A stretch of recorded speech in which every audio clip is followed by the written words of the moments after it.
Bonjour à tous, bonjour à toutes. On est très très très heureux de vous retrouver. Effectivement, notre famille est là.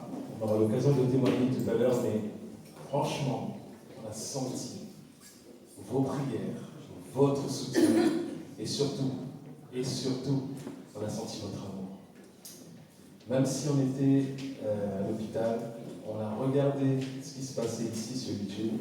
Je vous garantis qu'on a senti la présence de Dieu. Et quelques temps après ce temps de prière-là, j'en dis pas plus, mais tout à l'heure on parlera, mais les progrès ont été significatifs pour chacun. Et mardi, on est sorti. Est-ce qu'on peut applaudir le Seigneur? La prière est une grande efficacité. Je vais laisser Sandrine nous introduire avec un verset qui peut nous encourager par rapport à ce matin et tout ce qu'on peut vivre. Ce verset, il se trouve dans le livre d'Ésaïe, Ésaïe 43. Ainsi parle maintenant l'Éternel qui t'a créé, ô Jacob, celui qui t'a formé, ô Israël.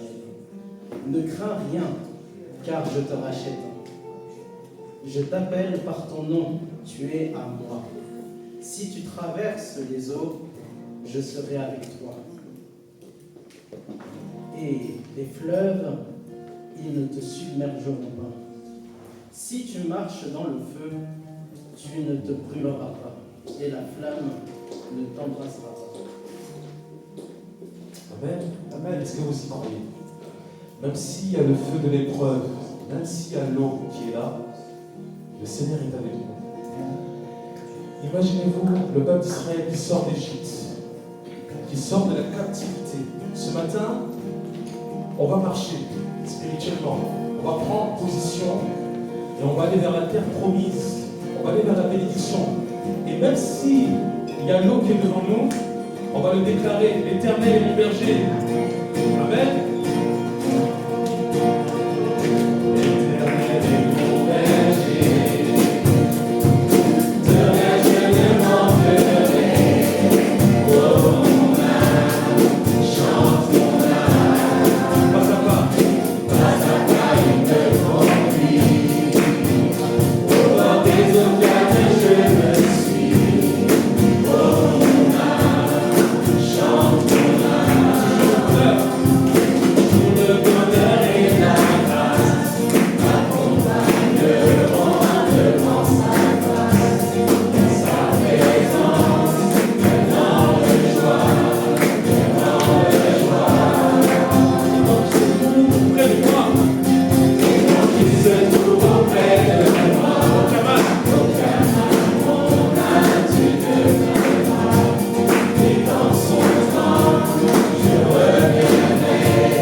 Et dans sa maison,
Alors, on voulait prendre le temps de vous remercier parce que ça fait pas longtemps qu'on est dans cette assemblée, mais l'amour de Dieu, on l'a ressenti.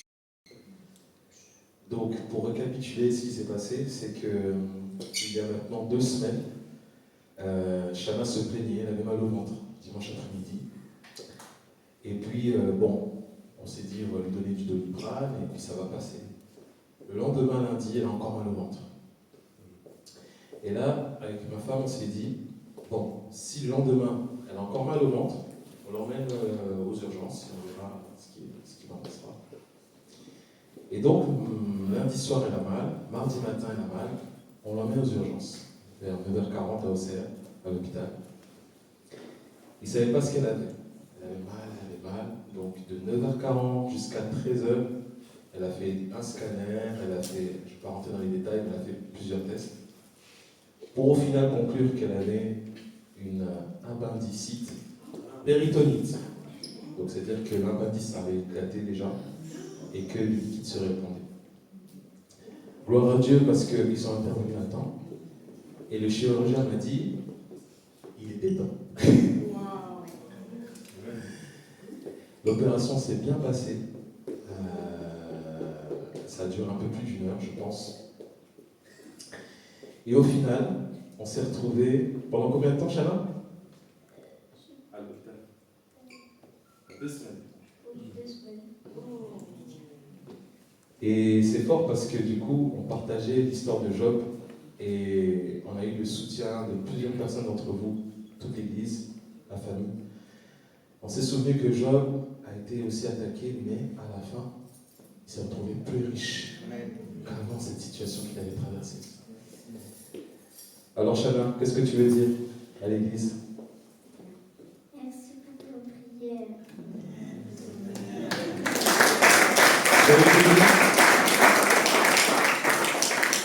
Je vais passer le micro à ma femme si elle veut dire quelque chose. Je voulais juste vous dire, ne négligeons pas ce qui se passe ici, dans ces vidéos-là. Parce que nous, on a pu suivre le culte à l'hôpital le dimanche dernier.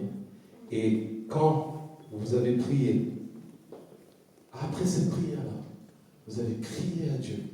On a ressenti la présence de Dieu à l'hôpital. Quelque temps après, la pédiatre passe dans la chambre. Et là, on commence à voir les progrès de chacun, petit à petit. Dimanche, lundi. Et après, un lundi, on nous dit, ah, vous allez peut-être sortir bientôt. Nous, on ressentait qu'on allait bientôt sortir. Mardi, on sort. Et cette victoire, c'est pas que la victoire de nous, c'est notre victoire. C'est la victoire du corps de Christ. Je voulais juste vous remercier pour le soutien, les prières, et aussi vous encourager à ne rien lâcher. Parce que dans ces moments-là, l'ennemi vient et il nous bombarde. Et juste ne lâchez rien, parce que la victoire est en Dieu. Merci beaucoup. C'est l'encourager sur le livre. Bonjour à tous et à toutes. Soyez bénis. On vit vraiment des moments merveilleux dans l'église, c'est vrai. C'est vrai ou pas, je bénis Dieu. Je bénis vraiment le Seigneur pour tous ces moments. Et puis ça fait du bien de voir un peu de sang neuf là, non? Voilà. Je bénis Dieu parce que même si certains sont un peu au repos, eh ben, ça fait du bien de pouvoir se poser. Vous savez, Dieu a mis des talents dans l'église, des dons et des talents à plusieurs. Et c'est bien de voir les nouveaux talents se lever. Est-ce que tout le monde est d'accord avec ça? Amen. Et que Dieu lève encore des talents. Parce que Dieu donne des dons, des talents, il appelle, et peu restent sur la sellette parce qu'ils n'osent pas, pour multiples raisons, ce n'est pas le sujet de ma prière, mais j'ai ça sur le cœur, n'osent pas bouger par timidité ou crainte, ou le doute, etc. Mais Dieu ne se repent pas, ni de son appel, ni de ses dons. Dieu t'attendra encore un peu. Mais ne tarde pas trop quand même, s'il te plaît. Je ne sais pas qui ça concerne, mais que Dieu soit béni. Voilà, j'ai eu sur le cœur, Dieu m'a mis sur le cœur un message. Voyez-vous, ça fait 1 mois que j'ai le message. Qu'il est là sur mon cœur. Je savais que j'allais l'apporter à un moment donné, je ne savais pas quand, mais je savais que j'allais l'apporter. Et maintenant, j'aimerais vous demandez de dire quelque chose à votre voisin. Dites à votre voisin, Dieu a besoin de ta collaboration ce matin. Dis à ton voisin. Dieu a besoin de toi ce matin.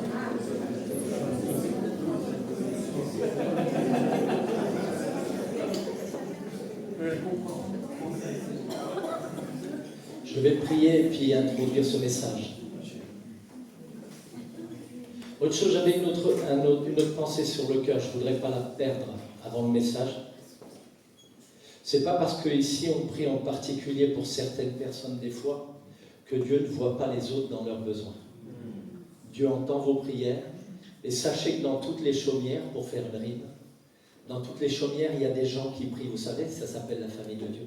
On prie les uns pour... Vous vous rappelez ce cantique? Je prie pour toi. Voilà. Je prie pour moi. Et je dois toujours par une chaîne d'amour. Et je prie pour toi. Et tu pries pour moi. Et nous liens toujours par une chaîne d'amour. Et chacun des maillons dans l'épreuve viendra bon. Soyez bénis. Seigneur, je te loue, je te rends grâce, mon Dieu. Tu es tellement bon. Tu parles, Seigneur, tantôt d'une façon, tantôt d'une autre. Tu viens toujours à notre secours, Seigneur, c'est vrai. Comme ça a été dit ce matin, tu es le Dieu fidèle qui n'abandonne jamais ses enfants. Jamais, jamais, jamais. Et par la foi, on va le proclamer, tu nous donnes toujours, dites-le avec moi s'il vous plaît, tu nous donnes toujours ce qui est bon pour nous dans notre marche avec toi, Seigneur. Amen. Sois béni, Seigneur, prends toute la place. Au nom de Jésus, Amen. Alors, qui c'est qui se rappelle le message de Christian de dimanche dernier? Allez, un petit clin d'œil au message que Christian nous a donné. Le sang de Jésus. Alors, qu'est-ce qui fait le sang de Jésus? Voilà, il nous purifie tout péché, il prend notre défense face aux accusations de l'ennemi. Vous savez, l'acte des ordonnances cloué sur la croix. Mais si je fais un petit rappel à ce message de Christian, et c'est là que j'aime vraiment le travail du Saint-Esprit, vous savez, c'est vrai que Dieu parle, tantôt d'une manière, tantôt d'une autre, soyons vraiment sensibles à la voix de l'Esprit. À un moment donné, bien sûr que Dieu est le Dieu de la bénédiction, vous êtes d'accord avec ça? Dieu est bon, Dieu donne, mais si nous ne considérions Dieu que comme un bon papa qui ne fait que donner, nous le ramènerons à un papa gâteau. Et Dieu n'est pas un papa gâteau. Dieu est bon, mais ce n'est pas le bon Dieu. Vous comprenez ce que je veux dire? Nous devons, le Seigneur nous aime et tout ce qu'il a pour nous est bon. Et il nous faut croire que parfois ce qu'il nous donne, c'est quand même dans la bonté, même si ça vient nous heurter un petit peu. Car comme un bon père, il nous éduque. Dans le culte de dimanche dernier, il a précisé, alors attention, quand on invoque le sang de Jésus, ce n'est pas une formule magique. Il a même dit, et je vais le citer mot pour mot, je vous lis ces paroles et vous pourrez aller les réécouter sur YouTube, sur la prédication. L'ennemi de notre vie est un voleur. Il cherche par des portes ouvertes, par le péché, la peur, l'amertume, la désobéissance, à laisser des brèches ouvertes en nous afin de continuer à s'amuser avec certaines bêtises dans notre vie. Et s'amuser avec nous, en fait, comme des pantins. Mais quand tu confesses le péché, tu n'es pas seulement pardonné, mais tu es purifié. Ce sont ces mots, mot pour mot. Et il ne s'est pas étendu, il n'a pas approfondi dans ce qui pouvait être un barrage à la bénédiction de Dieu dans notre vie. Vous savez, quand on pense qu'on peut faire tout ce qu'on veut parce qu'on est sauvé et en marchant avec Dieu et que Dieu va toujours nous bénir dès qu'on va demander, on se trompe. On se trompe. Et le danger derrière, c'est qu'on risque d'être amer, très amer, en colère et quitter Dieu. Dieu est bon, mais il n'est pas le bon Dieu. Et comme Christian l'a dit avec ces mots, nous sommes nous-mêmes parfois à l'origine de nos épreuves, ce que nous appelons épreuves, mais qui est le résultat et les conséquences de notre désobéissance à Dieu. Vous l'avez compris, ce que Dieu a mis sur mon cœur ce matin, c'est l'obéissance. C'est l'obéissance. Sans obéissance, aucune de tes œuvres devant Dieu ne vaut rien. C'est du chaume, c'est de la paille qui va brûler. Sans obéissance. Dieu m'a demandé, et peut-être s'en étendre certains de vous, et moi-même le premier, généralement ce que j'ai sur le cœur, c'est plutôt des paroles. Dieu bénit, Dieu relève, Dieu te tire de là. Mais là aussi, Dieu te dit ça parce que c'est pour ton bonheur.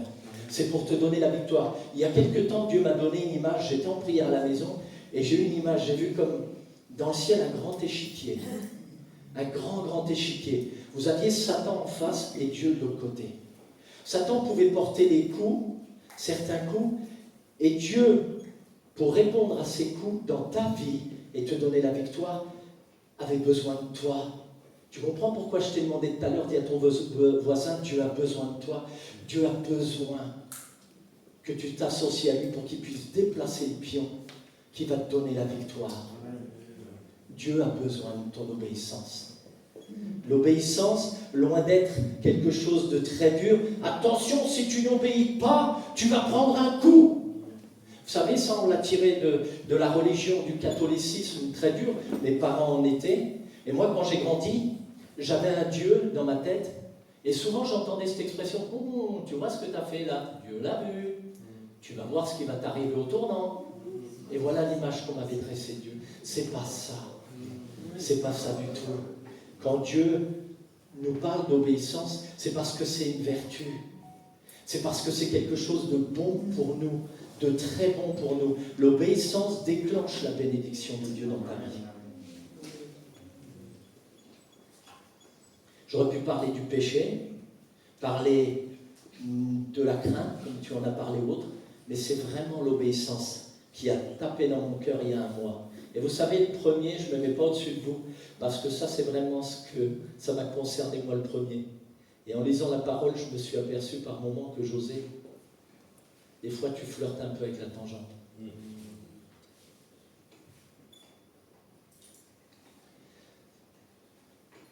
Alors, pourquoi Dieu accorde tant d'importance? Et j'ai appelé mon message « L'obéissance, clé de ta réussite. » Clé de ta victoire. Ou j'aurais pu l'appeler « Passons de la théorie aux actes. » Ne contentons pas d'écouter, mais commençons à pratiquer. Depuis le commencement, c'est ce que Dieu a voulu établir avec l'homme et la femme qu'il a créés.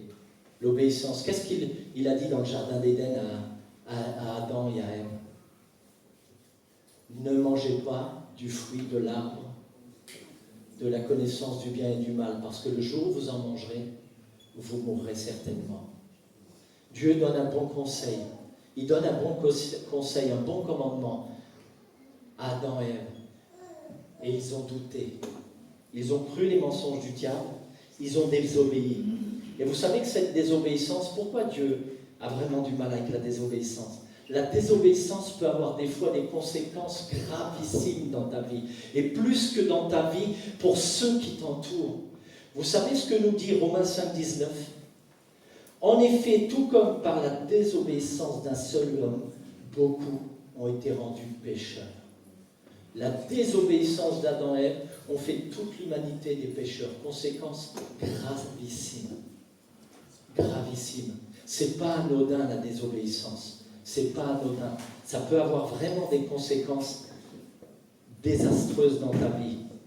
J'aimerais te dire ce matin que chaque fois que tu désobéis à Dieu, il en résulte des conséquences. Il y a la désobéissance par ignorance. Et Dieu est bon, Dieu est bienveillant. Il le sait. Et il va te reprendre autrement. Il va s'arranger pour que tu le comprennes. Il va envoyer un frère, une sœur. Il va te parler directement. Mais Dieu va te le révéler. Parce que le but de Dieu, c'est que tout le monde reste sur le chemin et monte là-haut. Ce n'est pas le désir de Dieu qu'aucun de nous se perde. alors sache que chaque fois que tu désobéis sciemment, consciemment, là, tu t'amasses de la souffrance. Tu t'amasses de la souffrance et des conséquences qui peuvent être graves ici. Alors pourquoi on a du mal avec la désobéissance? Vous savez, on vit dans une société en France. Merci Tony d'avoir parlé d'Israël tout à l'heure dans le désert. Ça, c'est des petits clins d'œil que j'aime bien. J'avais prévu au départ de mettre ce passage, mais je ne l'ai pas mis finalement. Et je ne l'ai pas mis comme Dieu a de l'humour. Comme Dieu a de l'humour. On vit dans une société, c'est quoi le mot d'ordre? Je ne suis jamais content, rien ne va. Une société rebellée parce qu'elle considère que le pouvoir en place lui nuit et lui fait sans cesse du tort. Et on est constamment, et de plus en plus, qu'est-ce qui grandit dans cette société? La rébellion et la désobéissance. Désobéissance à quoi? À l'ordre. On rejette en masse toutes les lois, toute la réglementation, le respect de l'ordre et tout. On balaye tout et on s'adonne à la violence sous prétexte qu'on estime que ce qu'on nous a demandé est injuste. Que nous dit la parole en Romains 12:2, ne vous conformez pas au siècle présent, mais soyez transformés par le renouvellement de l'intelligence. Et vous savez à qui on pourrait comparer le peuple français? Je trouve qu'on peut comparer un peuple israélien un peu. Vous voyez, ils peuvent lancer des cailloux à Israël, mais ils sont bien pareils chez eux. Quand Dieu les amène, et merci Tony, tu nous rappelles comment Dieu les a bénis. Dieu les arrache au pouvoir de Pharaon. Dieu les emmène dans le désert, leur fait traverser la mer, les amène dans le désert. Ils n'ont manqué de rien dans le désert, nous dit la parole. Et toujours, ils désobéissaient. Toujours, ils se rebellaient. Et une génération entière n'a jamais quitté le désert. Et là, les conséquences de la désobéissance ont été terribles aussi. Dieu est bon. Et Dieu est bienveillant. Et s'il nous parle de l'obéissance aujourd'hui, c'est parce qu'il nous aime et c'est pour nous garder sur le chemin de la bénédiction. C'est pas du tout pour une suite de commandements pour te placer sous un joug légaliste et te rendre la vie impossible. C'est comme un père qui vient de dire, mon enfant, ne joue pas avec le feu, ça va te brûler. Ne joue pas. Et l'enfant est têtu. Qu'est-ce qu'il fait, l'enfant? Parce qu'il est dans sa période de négation, l'enfant, il va toucher. Et il va se brûler. Et ça fait mal. Et Dieu ne veut pas qu'on se brûle. Dieu est un tendre Père qui nous aime. Il est venu pour que ses brebis aient la vie et une vie en abondance. Est-ce que le fait de souffrir continuellement dans sa marche avec Dieu jusqu'au jour de notre départ glorifie Dieu? Absolument pas. On n'est pas constamment dans la souffrance. Porter sa croix, c'est pas un chemin de croix. C'est se soumettre à Dieu. C'est tout, c'est lui obéir, c'est accepter que ma volonté passe après la sienne. Que ma volonté passe après la sienne. Vous savez, un homme de Dieu a dit, pour parler de l'obéissance, nous obéissons parce que nous avons confiance, et c'est parce que nous avons confiance que nous obéissons. La confiance nourrit l'obéissance, et l'obéissance renforce notre confiance. C'est un cercle vertueux. L'un nourrit l'autre. Tu fais confiance à Dieu, et bien tu ne doutes pas de ce qu'il te demande, tu vas lui obéir. Si tu n'as pas assez confiance, tu vas remettre en question ce qu'il te demande. Et là, tu risques de lui désobéir. Vous savez, quand on dit « Seigneur, donne-moi plus de foi, s'il te plaît », des fois, Dieu, il doit avoir un sourire. Il doit se dire « Ça fait tant de fois déjà que je lui demande ça. » Et il me demande plus de foi, mais pourquoi faire? Pourquoi faire? La foi, c'est pour faire. Et écoutez ce que dit Romains 10:17, la foi vient de ce qu'on entend, et ce qu'on entend vient de la parole de Dieu. Avoir confiance, c'est avoir la foi, n'est-ce pas? On pourrait le mettre comme ça. Avoir confiance, c'est avoir la foi. J'ai foi en Dieu, j'ai confiance que tout ce qu'il me préconise est bon. Et si Adam et Ève s'étaient tenus à ce que Dieu leur avait dit, c'est pour ton bien, c'est pour votre bien que je vous ai dit, faites-moi confiance, si vous touchez à ça, vous allez en souffrir. Et ben, je crois qu'on sera encore tous en énergie. Pour faire un peu d'humour. Maintenant, cette confiance, Cette foi sans obéissance, elle ne sert à rien. Tu peux avoir toute la foi du monde, dira Jacques, si tu n'as pas les œuvres qui prouvent ta foi, tu n'as pas de foi, elle ne vaut rien ta foi. Elle ne vaut rien du tout. Elle ne vaut rien. Et Jacques va plus loin encore. Vous savez ce que dit Jacques? Mettez en pratique, Jacques 1, 22, 25. Mettez en pratique la parole et ne vous bornez pas à l'écouter en vous trompant vous-même par de faux raisonnements. Vous savez qu'on a tous une petite tendance à relativiser la vérité quand ça nous arrange. On la tricote un petit peu des fois. Car si quelqu'un écoute la parole et ne la met pas en pratique, il est semblable à un homme qui regarde dans un miroir son visage naturel et qui après s'être regardé s'en va et oublie aussitôt qui il était. Mais là est la promesse de Dieu. Mais celui qui aura plongé les regards dans la loi parfaite, la loi de la liberté, qui aura persévéré, n'étant pas un auditeur oublieux, mais se mettant à l'œuvre, promesse de Dieu la voici, celui-là sera heureux dans toute son activité. Celui-là sera heureux dans toute cette activité. Arrêtons, et je me parle à moi-même. Arrêtons d'entendre et d'être nourris sans cesse par la même parole et ne rien changer, jamais, ni dans notre caractère, ni dans notre cœur, ni dans nos actions, nos paroles. Nous nous privons de tant de bénédictions en marchant comme ça. J'en ai des exemples simples. Dieu dit, aimez-vous les uns les autres, comme le Père vous a pardonné, pardonnez-vous les uns les autres. Même un enfant de 3 ans qui commence à lire, il comprendra ce que ça veut dire. Dieu, tu me dis, tu allais demander pardon au garçon dans la cour qui m'a embêté, il m'a mis un coup de pied. C'est simple. Tu obéis et il y a tellement de bénédictions derrière. Tu viens relever l'autre qui est peut-être dans la culpabilité ou dans l'orgueil et qui ne veut pas lâcher l'affaire. Et tu viens en plus, toi, au lieu d'amertume, refaire naître la source d'eau vive de Dieu, de la joie, de la paix et du bonheur dans ton cœur. C'est toujours un échange gagnant avec Dieu. Je te demande quelque chose, tu y crois, tu as confiance en moi, tu le fais et tu es béni. Tu es béni.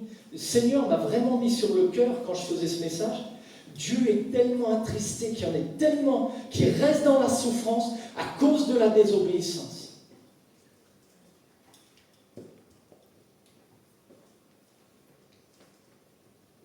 Alors tu es devant la parole,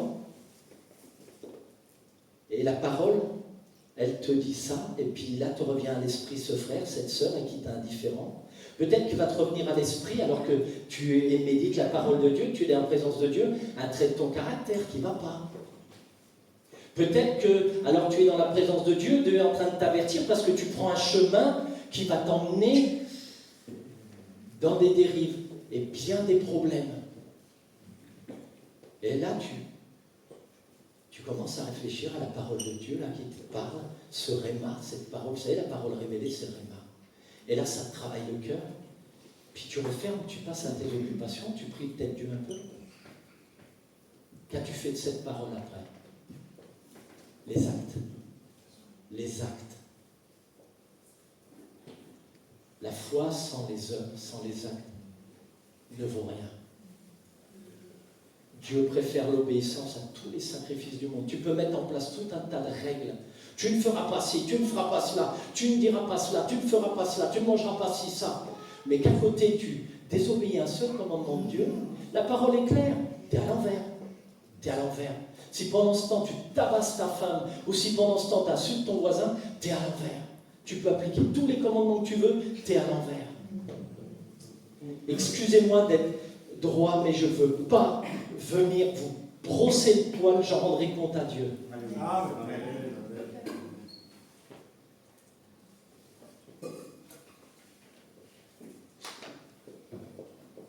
Le monde, le principe du relativisme, c'est quelque chose de très présent dans ce monde. Vous avez vu, on relativise avec toutes les vérités. Il n'y a plus de vérité absolue, c'est vrai ou pas? Et le principe de relativiser, quand tu prends la parole de Dieu, c'est que, par exemple, la parole dit « Je suis le chemin, la vérité et la vie, nul ne vient au Père que par moi ». Et puis là, j'en ai entendu, et ça c'est une parole que j'ai vraiment dit. Oui, mais Dieu est bon. C'est un bon Dieu, il ne rejettera pas un musulman sincère. Ah Ah ouais, mais un musulman sincère qui dit que Christ n'est pas fils de Dieu, je suis désolé, mais on est à l'envers. Je suis désolé, on est à l'envers. Ça peut être simple. Tu ne pécheras pas, tu ne voleras pas, tu ne tueras pas. Prenez les commandements. Et j'ai entendu, il n'y a pas longtemps, ouais, mais il y a des petits péchés, il y a des grands péchés. Ah bon? Montre-moi dans la Bible où il est écrit qu'il y a une liste de petits péchés. Tu peux faire ce que tu veux avec cela. Et les grands, là, tu les fais pas surtout. Et bien, vous verrez que ce que Dieu considère comme quelque chose de très gravissime en termes de péché, et bien, c'est pas le fait spécialement de voler. C'est péché, hein, quand même. Il ne faut pas le faire. Mais c'est autre chose. Toute ta religion ne te sauvera pas. Toutes tes règles, tout ce que tu as mis en place ne te sauvera pas. Jésus est le chemin, la vérité, la vie. Et les seules œuvres au jour du jugement qui vont tenir et qui ne seront pas consumées comme le chaume et la paille, c'est celles qui sont faites en obéissance à Dieu. C'est les seules qui vont amener la fameuse récompense. Et là, je ne l'invente pas, c'est biblique. Vous pourrez aller le relire dans l'Apocalypse.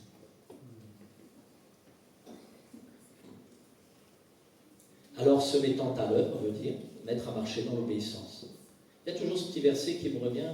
Dieu résiste aux orgueilleux, mais il fait grâce aux humbles. L'humble, il reconnaît. Vous savez, c'est quoi la caractéristique d'un humble? Il ne se voit jamais au-dessus des autres, c'est vrai. Mais quand il a tort, il le reconnaît. Il s'humilie. Sincèrement, ça vient du fond du cœur. Et moi, j'en ai vu. Il s'humilie du fond du cœur. Il demande pardon. Dieu, allez mon fils, je t'aime. T'inquiète pas, tu ne m'as pas surpris par ta gamelle. Je t'aime.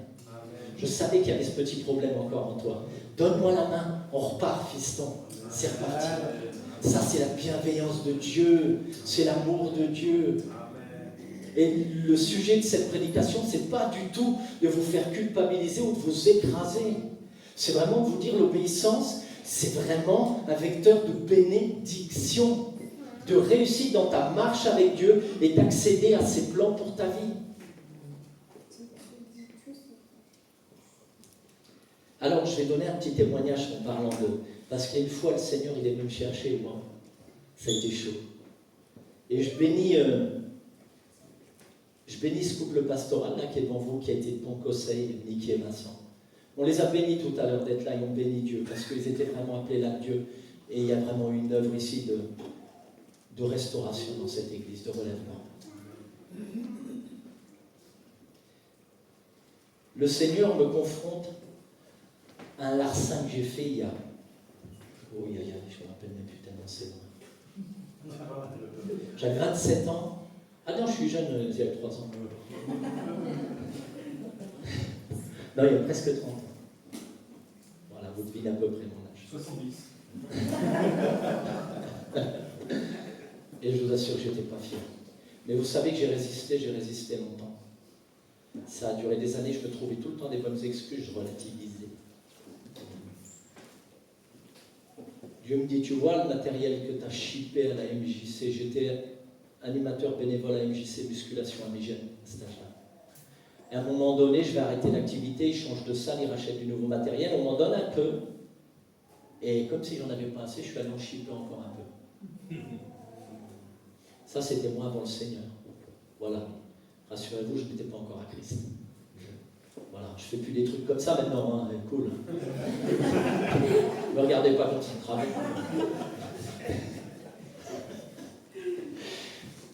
Et Dieu est venu me chercher il y a moins 3 ans, parce que ça fait un moment que ça s'est passé, 3-4 ans. Et je sens sur mon cœur, et Dieu me donne ce verset. Dieu résiste aux orgueilleux, mais il fait grâce aux humbles. Et ce verset, poursuivez. J'avais bien senti sur mon cœur, le Seigneur a ramené. Dans un temps avec Dieu, tous les souvenirs de mon larcin sont revenus. Et ce n'était pas de la culpabilité de la loi qui t'accuse qui vient là. C'était une tristesse là, mais pas. C'était une tristesse parce que ma relation avec Dieu, elle était un petit peu ombragée. Et j'étais pas heureux. J'avais des moments où c'était un peu le cafard dans mon moment avec Dieu. Alors j'entreprends de faire quelque chose à un moment donné. Et je vais voir quelqu'un, mais le gars il peut à la MJC. Et puis là je dis, bon Seigneur, j'ai fait mon job. Vraiment, j'ai raisonné comme ça. Seigneur, moi j'ai été honnête. Hein. J'ai été sincère, j'ai fait le boulot. Le gars, il m'a dit qu'il ne pouvait rien pour moi. Et puis, ils se sont écoulés un peu de temps. Dieu a laissé couler le temps un peu. Et il est revenu à la charge. Saint-Esprit m'a rattrapé. Pas réglé cette affaire. Oh non, pitié. Je vais avoir la honte. Ces gens, la nouvelle directrice, elle ne me connaît même pas. Je vais aller m'humilier, là, je vais avoir les poules, quoi, d'aller raconter ça à des gens. Waouh, excusez-moi, il y a longtemps, je travaillais, j'étais animateur chez vous et je vous ai volé du matériel. Qu'est-ce que je devais faire d'après vous? Obéir à Dieu ou... Non, Seigneur, là, ça fait si longtemps et c'est trop dur ce que tu me demandes. Puis tout le monde a oublié, les gars, ils sont même plus là. Non. J'ai obéi et cette femme, elle a été au téléphone, en vérité, quand j'ai fini par céder à Dieu. Parce que j'ai demandé conseil aussi, et merci Vincent et Niki, parce que ça a amené la grâce dans ma vie.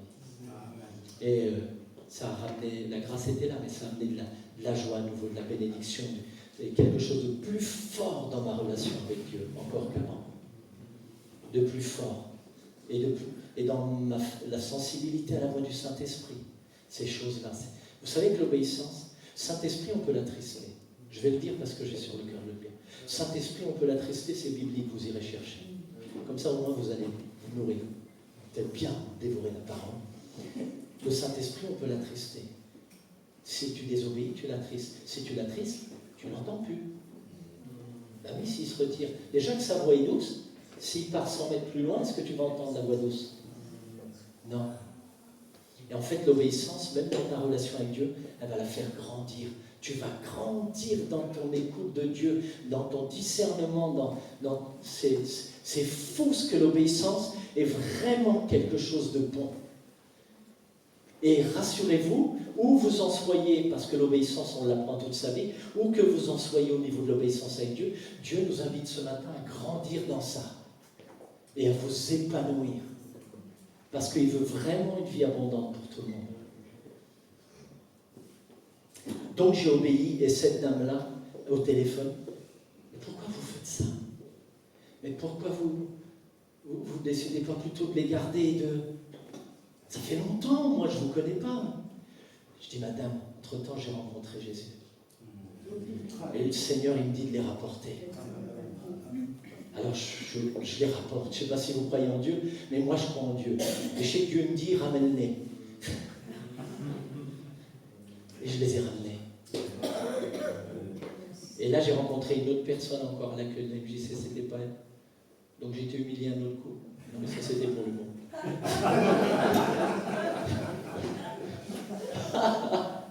Vous savez que l'humiliation de Dieu est bonne.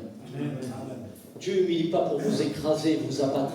Et là, comme quelqu'un qui veut juste vous dire, toi, t'es rien à côté de moi, t'es mon inférieur. Non. Dieu nous humilie pour nous élever. Pour nous élever. Parce que l'humiliation précède la gloire. Et c'est biblique, encore une fois. Vous voyez, heureusement, merci Seigneur, je ne dis pas le bêtise ce matin. L'obéissance, c'est vraiment le secret de ta réussite, je t'assure. Crois en Dieu et confiance. Et je vais être obligé d'abréger ce message de la moitié parce que Saint-Esprit avait prévu d'autres choses que ce que j'ai écrit. Zach, merci d'être sensible à l'esprit. Tu nous as redonné le passage de Josué et il est là sur ma feuille. Vous voulez la clé de la réussite? Écoutez bien. Josué 1,7. Fortifie-toi et bon courage en te conformant fidèlement à toute la loi de Moïse. Seigneur pourrait te dire ce matin, allez, c'est pas grave si tu es encore un petit peu à côté de temps en temps, mais fortifie-toi maintenant et prends courage. Et maintenant, médite ma parole, et plus que juste la méditer, recherche auprès de moi la force de la mettre en pratique. Passe des paroles aux actes. Mets ta foi en action. Fortifie-toi et bon courage en te conformant fidèlement à toute la loi que Moïse, mon serviteur, t'a prescrite. Ne t'en écarte ni à droite, ni à gauche, et applique-la à ta vie en y obéissant de tout ton cœur. Pas avec ton intellect, avec ton cœur. Parce qu'avec l'intellect, ça produit la religion, c'est pas bon. Après, tu vas culpabiliser, c'est pas terrible. Avec le cœur, c'est plus cool. Parce qu'on a plaisir à le faire. Amen. Oui, l'obéissance attire la faveur de Dieu sur ta vie. Tout ce que tu vis, détourne-toi du mal, te dit le Seigneur, ne te prends pas pour un sage, cela apportera la guérison à ton corps, encore une bénédiction, et un rafraîchissement pour tes os.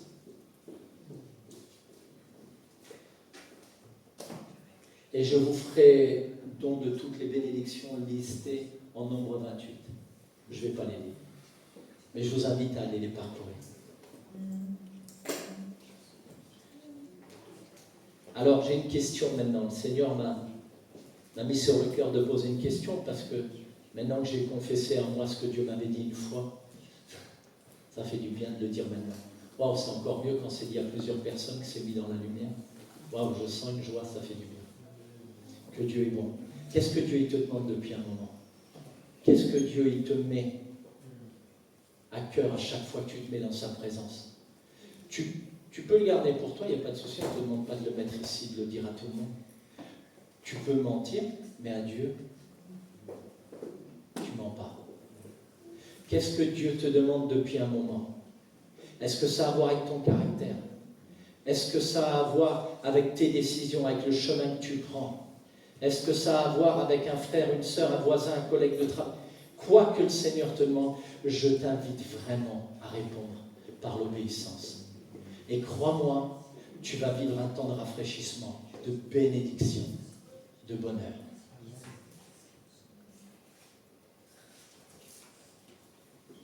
Maintenant, j'aimerais vous dire, des fois il y a un vecteur, je vais l'appeler un vecteur, qui vient dans cette équation et qui peut nous amener à désobéir. Ça s'appelle la crainte des hommes. Ça s'appelle le désir de plaire. Et ça, c'est intrinsèque à chaque humain. L'enfant se construit comme ça, on veut plaire à papa, à maman.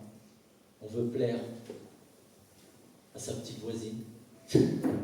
Et on veut plaire. Et on passe son temps à faire bien pour être accepté. Et des fois, ça vient peser sur la balance très fort. Et il y a un homme dans la Bible, et je vais finir avec lui. Parce que l'heure tourne. Et comme dit souvent Vincent, le poulet, vous ne voudrez pas qu'il brûle, vous allez me jeter des tomates.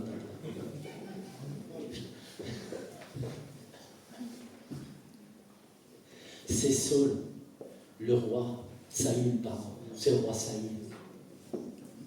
Dieu, à un moment donné, lui dit, tu vas aller attaquer les Amalécites. Et c'était vraiment un problème récurrent chez le roi Saül. C'était un problème récurrent. Il aurait pu à n'importe quel moment de sa marche régler ça devant Dieu. Dieu lui dit, et tu vas vouer par interdit tout. La population, les animaux, tu ne prends rien, tu ne laisses rien en vie. Et donc il va, et il ramène en vie le roi, et il laisse le peuple ramener les meilleures bêtes de tous les bétails, tout le bétail. Et là, le prophète Samuel arrive, et écoutez ce que lui dit Samuel. L'Éternel trouve-t-il du plaisir dans les holocaustes et les sacrifices, comme dans l'obéissance à la voix de l'Éternel? Et là, vous allez voir ce qui est vraiment odieux comme péché pour Dieu. Voici, l'obéissance vaut mieux que les sacrifices, et l'observation de la parole vaut mieux que la graisse des béliers. Car la désobéissance est aussi coupable que la divination. Et la résistance, et je dirais la rébellion, ne l'est pas moins que l'idolâtrie et les téraphins. Alors Saül dit à Samuel, j'ai péché, j'ai transgressé dans l'Éternel. Je n'ai pas obéi à tes paroles, je craignais le peuple. Et j'ai écouté sa voix. Et là, le Seigneur nous dit, la peur, on ne peut pas l'empêcher dans beaucoup de situations. Et je vous assure que j'étais vraiment peureux dans la situation quand Dieu me l'a demandé. C'est pour ça que j'ai résisté un moment. Vous voyez comme Dieu est bienveillant et patient. Ce qu'il a attendu, pas des mois, il a attendu des années avec moi. Donc ne soyez pas inquiétés, Dieu va attendre avec vous. Il vous aime. Il vous aime profondément. Dieu n'est pas venu vous châtier. Dieu est venu nous éduquer, c'est différent. Nous encourager. La parole est là pour encourager, exhorter, édifier. Pas pour écraser, culpabiliser. Il a voulu plaire aux hommes, le roi Saül. Et quand tu as des situations dans ta vie, et ça c'est plus pour l'avenir que j'ai sur le cœur de vous le dire, il arrivera encore des situations dans la vie de chacun, on va être confronté à des choses qui peuvent faire peur, on peut être tenté de relativiser la parole et faire des demi-désobéissances, mais une demi-désobéissance, excusez-moi, c'est aussi une demi-obéissance, pardon, c'est aussi une demi-désobéissance, et faire des compromis. Quand la peur vient, c'est naturel. Mais rappelle-toi la parole de Dieu. Intérieurement, si tu ne peux pas le faire autrement, prends et demande-lui la force de lui obéir. Dieu sera patient, il va t'attendre et il va t'amener à la victoire. Mais recherche de tout ton cœur l'obéissance. Parce que là, tu vas réjouir le cœur de Dieu. Tu sais pourquoi tu vas réjouir le cœur de Dieu, et je vais arrêter là-dessus. Parce que la désobéissance d'un seul homme, celle d'Adam et Ève, elle a coûté très cher à Dieu. Elle a coûté ça à Dieu. Elle lui a coûté Christ sur la croix. Elle a coûté rien de moins que Christ sur la croix, la désobéissance d'Adam et Ève. Vous comprenez pourquoi le cœur de Dieu, quand on désobéit, se serre? Parce qu'on remet en question ça. L'œuvre qu'a faite Christ, comme Christ, nous faut apprendre. La parole nous dit que Christ lui-même a dû apprendre l'obéissance. Il a appris, nous dit Hébreux 5,9, il a appris l'obéissance par les choses qu'il a souffert. Vous vous rendez compte? Même le Fils de Dieu a appris l'obéissance. Souvent, nous, on a tendance à dire, c'est vrai ou pas qu'on fait tout ça un petit peu inconsciemment avec Jésus? Ah, mais tant il était Fils de Dieu, lui, c'était fastoche pour lui. Il était entièrement Dieu, il était entièrement homme.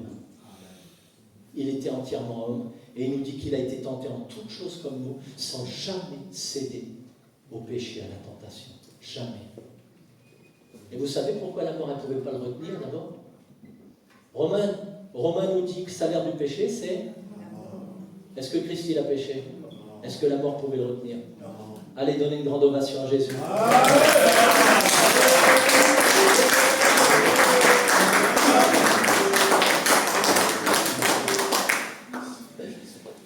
Sans obéissance, et je finis là-dessus, on va entrer dans la prière en même temps. Sans obéissance, impossible de faire la volonté parfaite de Dieu. Et comment la faire si je ne vais pas dans sa présence, si je ne médite pas sa bonne parole, pour m'y conformer comme il l'a conseillé à Josué? Je médite sa parole, dans sa présence et par son esprit, je reçois la capacité. Parce que ma relation à Dieu est une relation de confiance et d'amour. Et c'est elle qui me pousse à agir. Paul dira, l'amour en vous ne vous presse-t-il pas? Que Dieu nous bénisse tous ensemble et désirons l'obéissance auprès de lui. Je te demande si vraiment Dieu t'a mis des choses à cœur, s'il te plaît, pour ton bonheur et la joie de Dieu. Obéis, cherche auprès de lui la force. On va se mettre dans la prière, je vais inviter le groupe de louanges. On ferme les yeux et ceux qui veulent se lever se lèvent. Seigneur, nous te louons, nous t'adorons. Merci Jésus, parce que tu as été obéissant Jésus. Parce qu'à Gethsémane, tu as dit au Père, non pas ma volonté, mais ta volonté Seigneur. Parce que tu as été obéissant, nous sommes ton fruit Jésus. Nous sommes tous ici grâce à ton obéissance Jésus. Reçois toute la gloire. Seigneur, nous ne voulons pas être des enfants désobéissants. Tu sais, comme David l'a dit, tu sais combien nous sommes faibles, Seigneur. Jésus, tu le diras toi-même à Pierre. Oh, priez, veillez, priez, car l'esprit est bien disposé, mais la chair est faible. Veillez, priez, méditez la parole, nourrissez-vous et prenez auprès de moi toute la force d'obéir à votre tour. Et désirez ma parole comme du bon lait pur. Désirez ma parole, et parce que j'étais obéissant pour vous, à mon image, désirez l'obéissance. Je t'invite à te lever ce matin. Si ce message parle à ton cœur, lève-toi. Si tu te lèves ce matin, Dieu t'affirme qu'il va te donner la force dans chaque situation que tu rencontreras pour choisir de lui obéir à lui plutôt que de te plier à l'intimidation ou à tes désirs ou aux tentations de l'ennemi. Je t'invite à te lever ce matin là où tu es. Je t'invite à te lever si ce message t'a parlé et à élever la voix toi-même au Seigneur. Tu peux l'élever dans ton cœur si ça te gêne de dire à tes frères et sœurs ce que tu as sur le cœur. Dis ce matin au Seigneur, Seigneur, Je t'ai résisté ce matin avec ça, ou ça, ou ça. Toi seul sais ce que tu dois mettre à la place de ça. Je te demande pardon, Père, d'avoir résisté. Je te demande pardon, tu sais que j'ai du mal avec ça, Seigneur. Tu me comprends parce que tu es un bon Père. Qui sait de quelle patte je suis faite, Seigneur? Viens me donner la force. Donne-moi la parole révélée, le réma, qui va me donner la force de me soumettre par amour, d'obéir à ta parole, Seigneur. Ne plus suivre une trame de commandements inutiles qui ne changeront rien en moi, mais de marcher par l'amour et l'obéissance. Parce que j'aurai confiance en toi, je t'obéirai en tout ce que tu me demanderas, même si ça vient me challenger, Seigneur, même si ça vient me déranger, j'obéirai parce que je t'aime, Seigneur, et parce que tu m'en rends capable. Et on dit Amen, Amen et Amen, et à Jésus soit toute la gloire. À Jésus seul.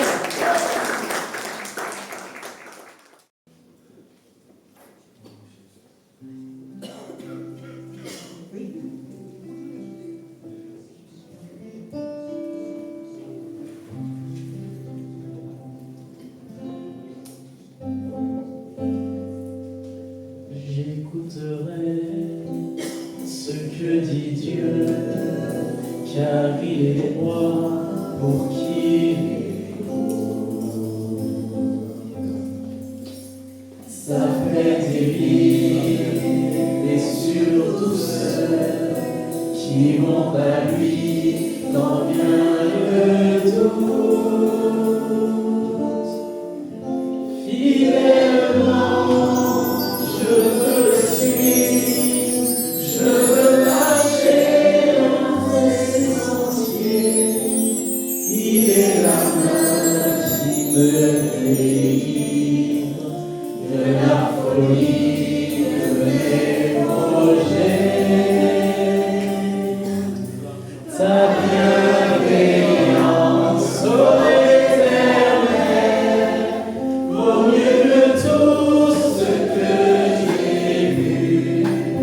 Ma délivrance est sous ton aile, sur le rocher de ton salut.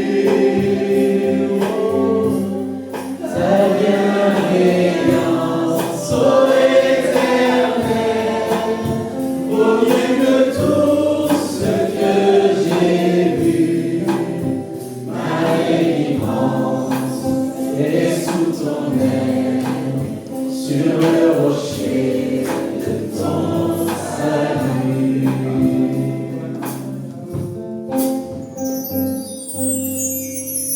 Sa gloire est proche, son règne vient, et le pays est apaisé.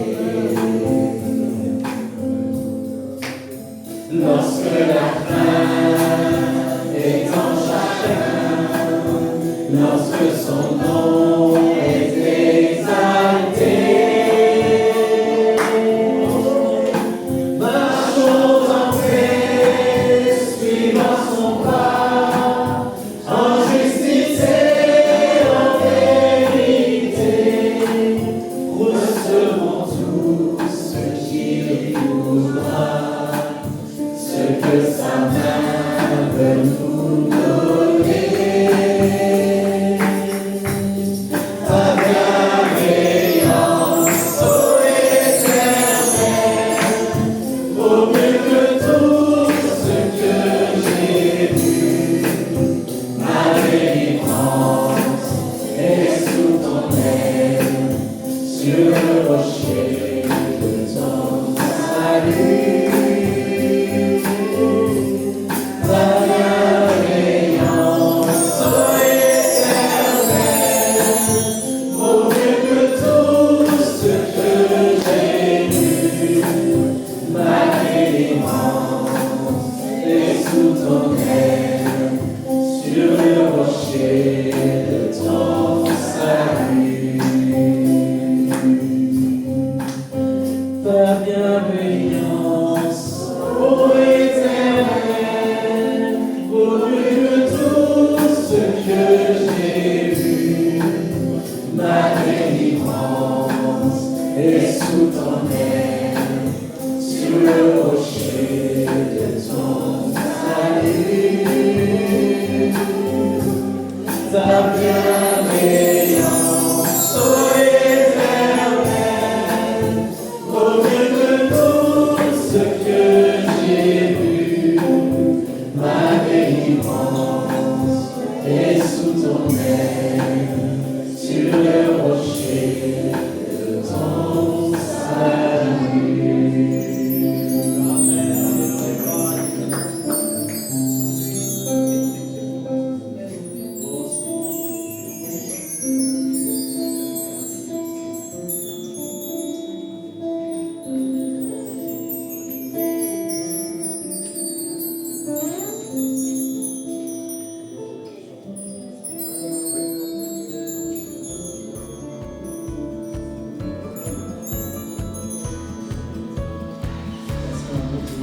Merci d'avoir regardé cette vidéo.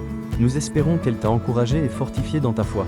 Si c'est le cas, like pour soutenir, abonne-toi pour ne rien manquer, et surtout, partage cette vidéo aux personnes que tu as sur le cœur. Que Dieu te bénisse. À très vite.